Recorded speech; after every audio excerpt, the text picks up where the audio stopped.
بسم اللہ الرحمن الرحیم۔ اردو ادب چینل میں خوش آمدید۔ اگر آپ نے ابھی تک ہمارے چینل کو سبسکرائب نہیں کیا تو سب سے پہلے ہمارے چینل کو سبسکرائب کر دیں۔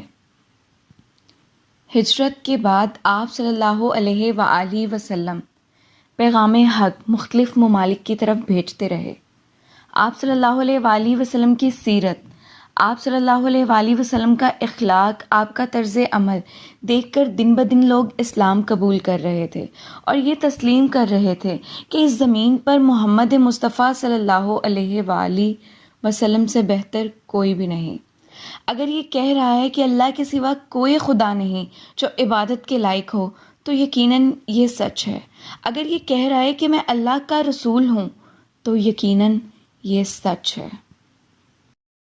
نجران ایک یمن کے قریب ایسا علاقہ ہے جہاں اکثریت عیسائیوں کی تھی۔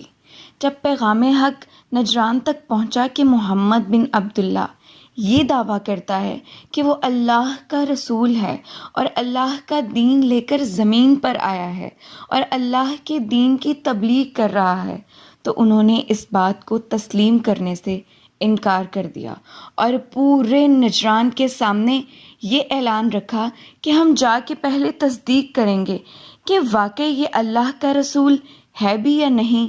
آخری نبی کی جو نشانیاں ہماری کتابوں میں موجود ہیں، پہلے دیکھیں تو صحیح کیا وہ نشانیاں ان میں ہیں بھی یا نہیں۔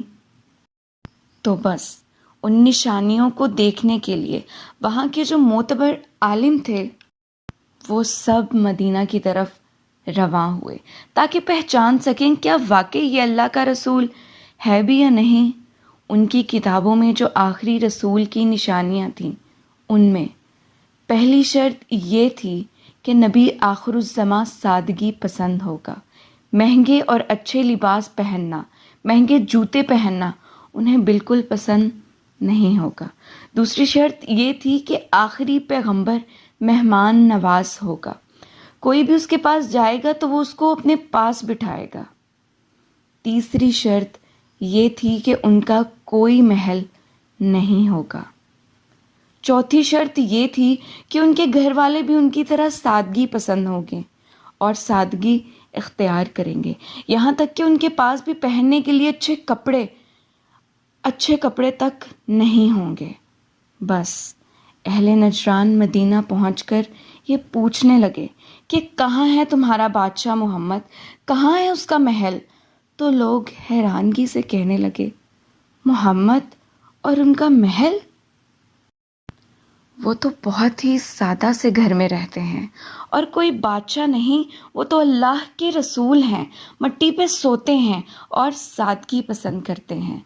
تو اہل نجران ایک دوسرے کو دیکھنے لگے اور تجسس تھا کہ اس محمد صلی اللہ علیہ وآلہ وسلم کی زیارت کریں، اور سب لوگوں نے کہا کہ اگر محمد صلی اللہ علیہ وآلہ وسلم سے ملنا چاہتے ہو تو جاؤ، مسجد نبوی میں وہ اللہ کی عبادت کر رہے ہوں گے۔ تو اہل نجران مسجد نبوی میں آئے، دیکھا کہ حضور صلی اللہ علیہ وآلہ وسلم کے نہایت سادہ اور پھٹے ہوئے کپڑے جو اتنی جگہوں سے سیے ہوئے تھے، پیوند لگے ہوئے تھے کہ جس کو کوئی بھی تاریخ لکھنے والا بیان نہیں کر سکتا، اور ان کے چہرے پہ وہ نور، وہ روب کہ وہ حیران رہ گئے۔ بالآخر وہ قریب آئے اور کہنے لگے کہ محمد تم ہو؟ حضور پاک صلی اللہ علیہ وآلہ وسلم نے سینے سے لگا کر اپنے ساتھ بٹھایا۔ وہ حیران رہ گئے کہ یہ ساری علامات تو آخری پیغمبر کی ہیں۔ بالآخر مباہلہ شروع ہوا۔ اہل نجران نے حضور صلی اللہ علیہ وآلہ وسلم سے کہا کہ آپ عیسیٰ علیہ السلام کے لیے کیا سوچ رکھتے ہیں؟ تو حضور پاک صلی اللہ علیہ وآلہ وسلم نے کہا کہ عیسیٰ اللہ کے نبی تھے اور جو پیغام حق اللہ کی طرف سے انسانوں کے لیے لے کر آئے، میں اسی پیغام کو آگے بڑھانے کے لیے آیا ہوں۔ تو انہوں نے کہا کہ عیسیٰ تو اللہ کے بیٹے تھے کیونکہ وہ بغیر باپ کے زمین پر آئے تھے۔ تو حضور پاک صلی اللہ علیہ وآلہ وسلم نے مسکرا کر کہا کہ اس حساب سے تو آدم زادہ خدائی کے حقدار ہیں، کیونکہ ان کا نہ تو باپ ہے نہ ماں۔ وہ خاموش رہ گئے۔ بالآخر 3 دن تک یہ مباہلہ چلتا رہا۔ قرآن کی مختلف آیات نازل ہوتی رہیں، لیکن اہل نجران اس بات پر ضد کیے ہوئے تھے کہ آپ عیسیٰ کو خدا مانیں ورنہ آپ کا دین جھوٹا ہے۔ تو بس قرآن کی سورۃ آل عمران کی آیات کا نزول ہو گیا کہ حق واضح کرنے کے بعد بھی اگر یہ تسلیم نہ کریں تو اے رسول صلی اللہ علیہ وآلہ وسلم کہہ دو کہ یہ اپنے بچے لائیں اور ہم اپنے بچے لائیں گے، یہ اپنی عورتیں لائیں اور ہم اپنی عورتیں لائیں گے، یہ اپنے مرد لائیں اور ہم اپنے مرد لائیں گے، جو جھوٹے ہوں گے ان پر اللہ لعنت کرے گا۔ تو اہل نجران ہنسنے لگے اور کہنے لگے کہ جو عالم یہاں موجود ہیں، کسی نے 70 سال عبادت کی، کسی نے 100 سال عبادت کی، ہم تمہارے نبی کے لیے بد دعا کریں گے۔ پورے مدینے میں یہ بات پھیل گئی کہ کل عیسائیوں اور مسلمانوں کا مباہلہ ہے۔ دیکھنے کے لیے تمام لوگ مباہلے کی جگہ پر جمع ہو گئے۔ اتنے میں آپ صلی اللہ علیہ وآلہ وسلم کی اپنی پیاری بیٹی فاطمہ، اپنے بھائی علی اور اپنے ہاتھ میں امام حسن اور اپنی گود میں امام حسین لے کر آئے۔ اہل نجران نے پوچھا یہ تمہارے نبی کے ساتھ کون آیا ہے؟ تو لوگوں نے کہا یہ جو عورت ساتھ ہے یہ ہمارے نبی کی بیٹی فاطمہ ہے، اور جو مرد ان کے ساتھ ہے یہ ہمارے نبی کا چچا زاد بھائی اور ان کا داماد علی ابن ابی طالب ہے، اور یہ جو بچے ان کے ساتھ ہیں یہ حضور صلی اللہ علیہ وآلہ وسلم کے پیارے نواسے اور جنت کے سردار حسن و حسین ہے۔